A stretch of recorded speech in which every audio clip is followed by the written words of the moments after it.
अभी हम डिफाइन करेंगे डिफरेंशियबिलिटी को। ये डिफरेंशियबिलिटी पूछ चुका है 2020 में कि डिफाइन डिफरेंशियबिलिटी। तो कैसे डिफाइन करेंगे? ए function f x defined at A point A, a function f(x) defined at a point A and in a certain neighborhood.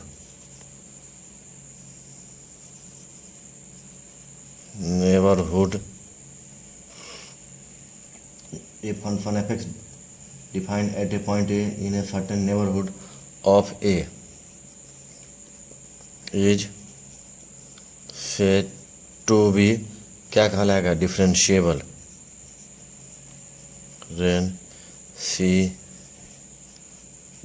Eight a if the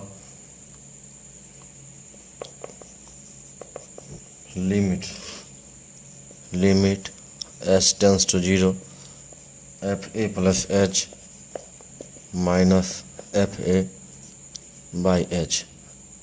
अब यहाँ इक्वल टू, यहाँ जगह नहीं तो यहाँ लिखते हैं limit s tends to 0 f a minus h. आप यहाँ इक्वल टू के बाद यहाँ लिखिएगा, हमारे पास स्पेस नहीं है इसलिए हम यहाँ लिख रहे हैं माइनस एफ ए। ये क्या है? F a by minus h, इसको मान लेते हैं ए। इससे both exist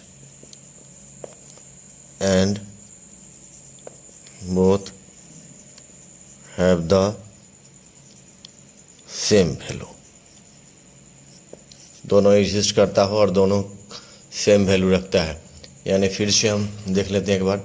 A function f x defined at a point a and in a certain neighbourhood of a is said to be differentiable at ए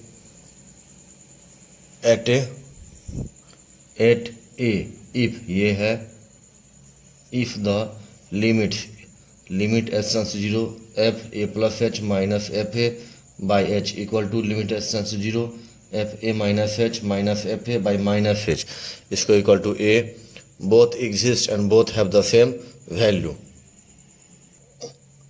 अब है कंटिन्यूटी एट ए पॉइंट, तो इसको define करते हैं। The function function the function f(x) is said to be continuous when x equal to a।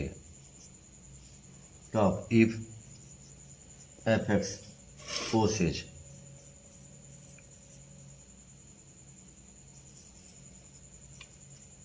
a definite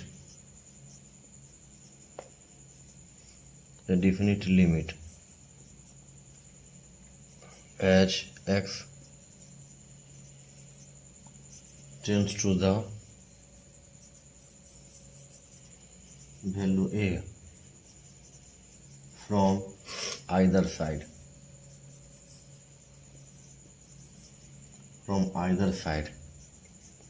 and each of these limits is equal to f(a), that is limit x tends to a minus 0 f(x) equal to f a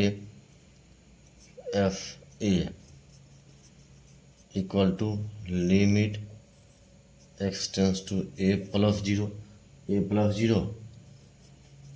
f(x). यह definition है continuity का। यानी कहने का meaning है कि the function f x is said to be continuous when x equal to a if f x possesses a definite limit as x tends to the value a from either side and each of these limits is equal to f a। यानी कहने का meaning है कि limit x tends to a minus zero f x equal to f a equal to limit x tends to a plus zero f x. अगर ऐसा हो तो continue इस थ्योरम की डिस्कस करेंगे। ये थ्योरम तो पूछे हुए नहीं है अभी तक, लेकिन फिर भी इंपॉर्टेंट हो सकता है। If a function is differentiable at a point then prove that it must be continuous at that point. यानी कोई फंक्शन डिफरेंशिएबल है तो वो कंटिन्यूअस ही होगा। तो let f x be differentiable at x equal to a, then by definition से क्या होता है कि limit s tends to zero f a plus h minus f a by h equal to limit s tends to zero f a minus h minus f a by minus h. इसको क्या मान लिए a, ये मान लिए।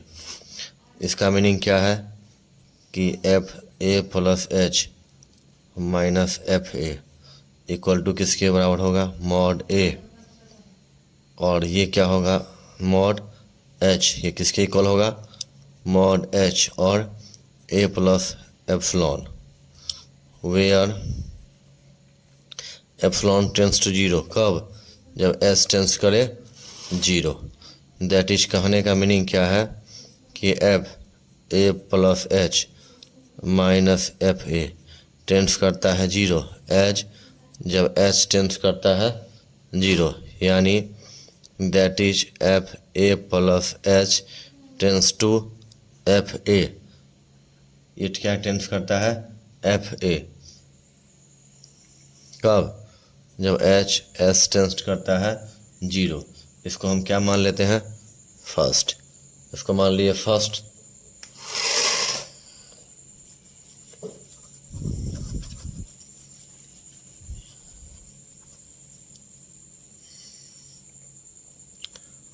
अब also f a minus h minus f a mod equal to mod h a epsilon one, ऐसे लिखते हैं epsilon one. Clear? Where epsilon one tends to zero h s tends to zero. That is f a minus h minus f a tends करता है zero h s tends करता है zero. That is f a minus h, that is f a minus h equal to tense to f a. क्या करता है f a. कब? जब h s tends to zero. इसको माने सेकेंड। तो from first and second we gate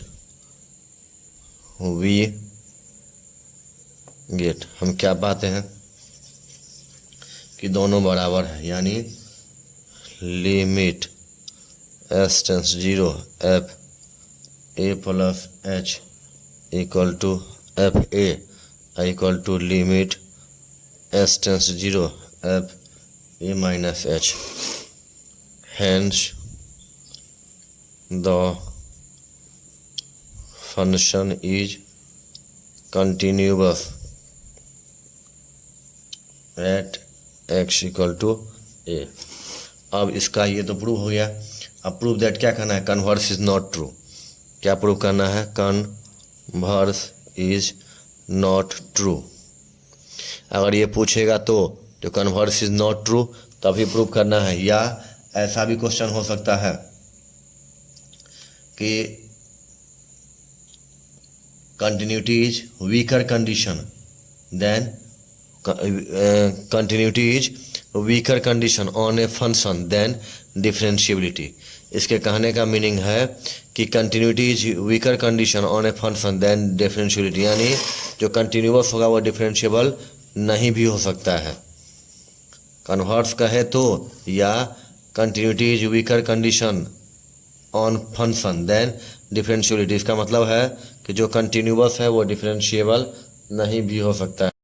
तो इसका लेटेस्ट एग्जामिनी। अब हम चेक करते हैं continuity and differentiability of the function f x equal to mod x at x equal to 0। अब हम चेक करते हैं फंक्शन का कहाँ पर, f x equal to mod x at x equal to 0। और ये क्वेश्चन बनाने के लिए भी है जो हम दे रहे हैं, ये क्वेश्चन हम अपने से ये लेके चेक कर रहे हैं, लेकिन ये क्वेश्चन पूछे हुए भी है।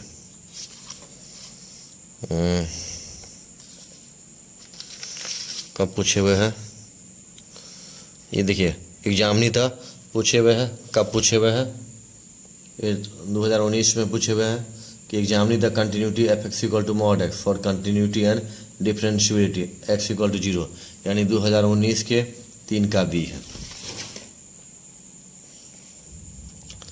Clear. The function f x. अब हम चेक करते हैं continuity the function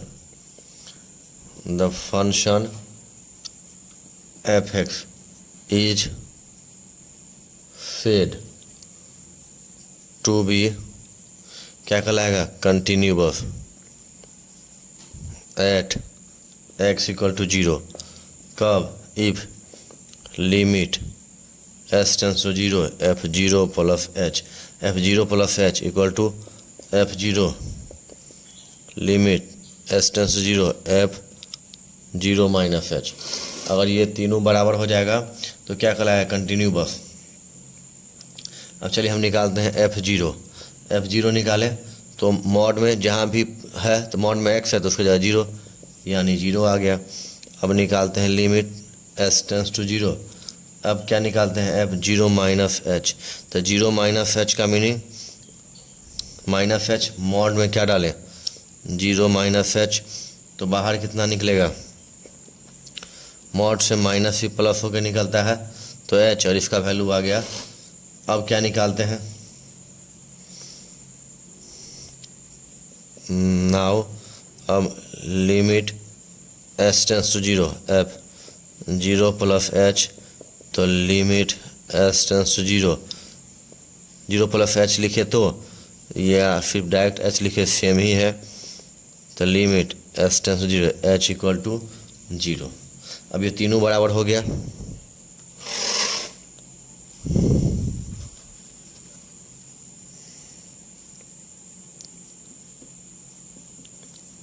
limit s tends to 0 f 0 plus h f 0 limit s tends to 0 f 0 minus H.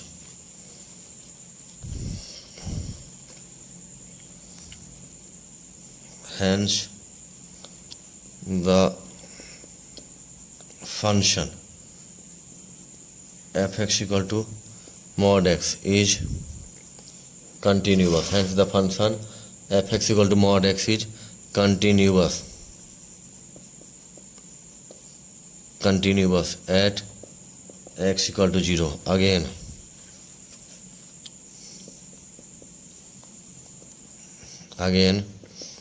f(x) minus f(0) x equal to ये क्या होगा, मॉड x बाई x, यानी इसका value क्या आएगा, प्लस माइनस 1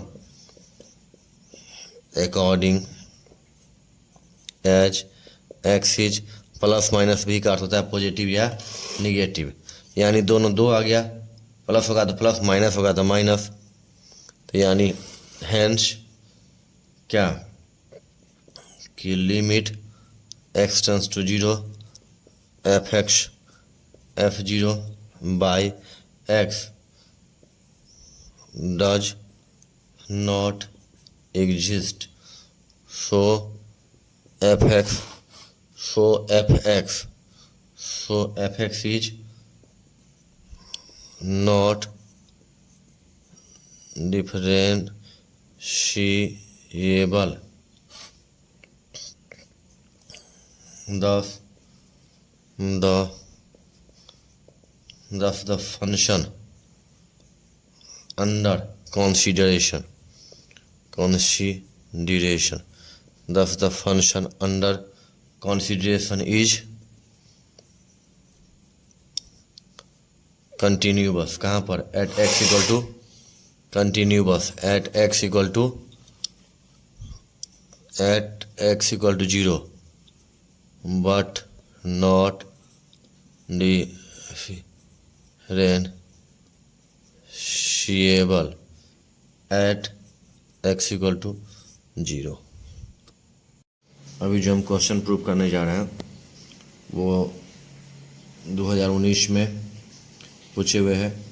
3 का ए है, if fx is continuous in a closed interval ab, then prove that fx attain its bonds at least once in ab. यानी ये थ्योरम है कि 19 का है, if fx is continuous in a closed interval ab, तो prove that it attains f है at least one in interval. तो prove we know that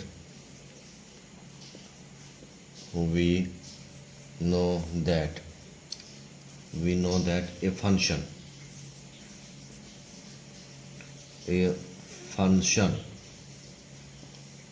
which is continuous in an interval is bounded therein. Therefore, fx must be bounded in AB. Let the least upper bound and the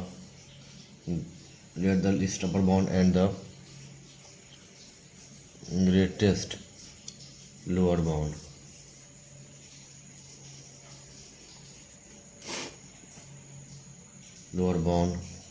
of fx be m and m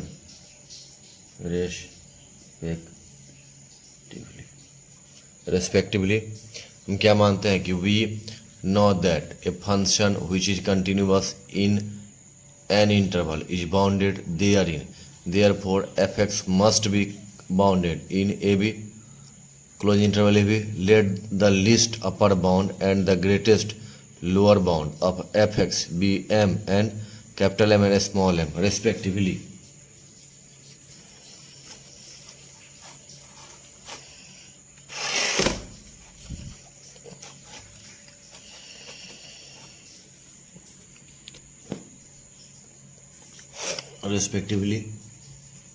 Then now it will be prove that क्या कि there are, now it will be prove that कि there are at least 2 points alpha and beta in A or B such that f alpha equal to m and f beta equal to m. First suppose that, पहले हम मानते हैं कि fx equal to not m. fx पहले हम क्या suppose मानते हैं कि fx जो है m के बराबर नहीं है for any value of x in a और बी। इसीलिए m minus f x equal to not zero for any value of x in a b. अब लेट अस कंसीडर, अब let us consider the function, let us consider the function phi x equal to 1 by m minus fx. Since fx is continuous, since fx is continuous, fx क्या है, continuous है in AB, therefore m minus fx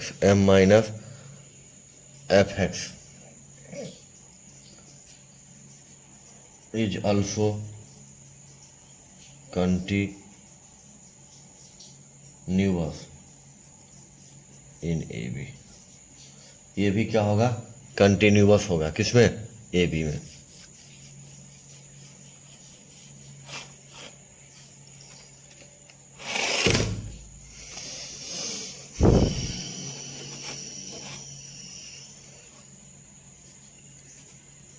इसीलिए therefore m minus f x यानी that is phi is also continuous, किसमें, in a b, as m minus f x equal to not zero, so phi x is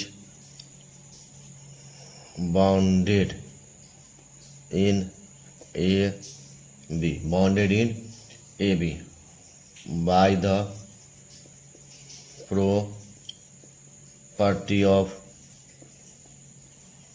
bound।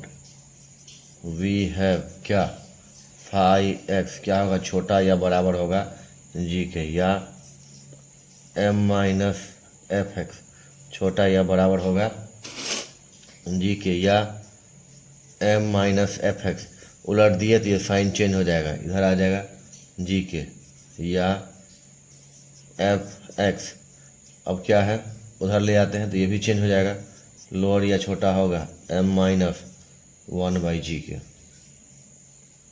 तो या उलट गया तो क्या हो गया 1 बाई जी, यानी छोटा हो जाएगा 1 बाई जी के, for all x in a B.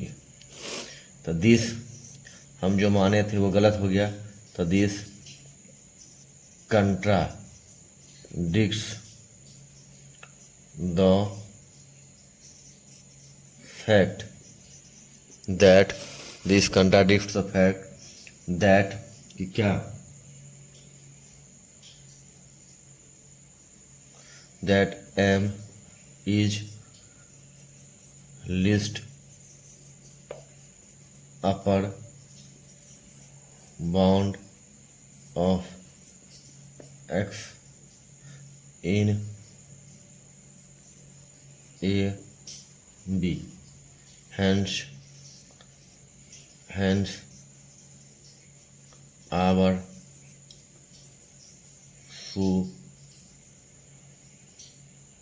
supposition that m is not attained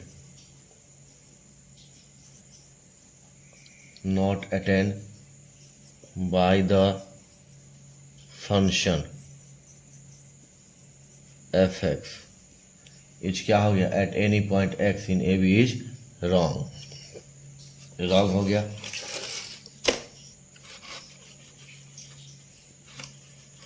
F x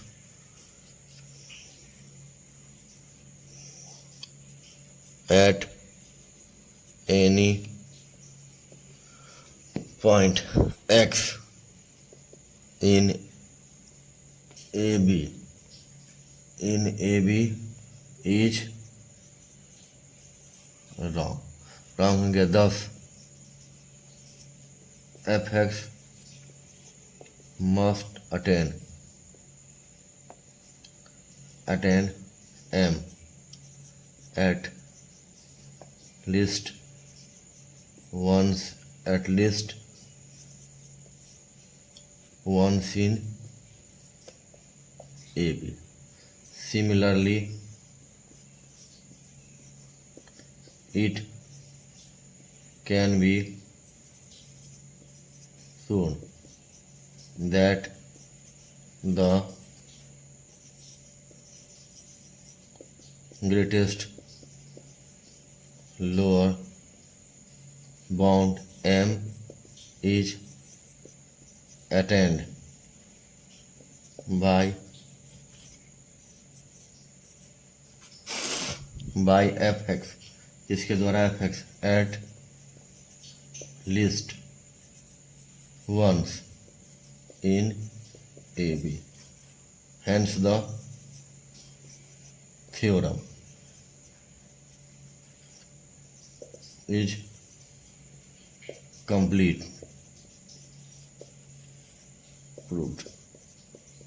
ये थ्योरम क्या हो गया? कंप्लीटली प्रूव्ड हो गया.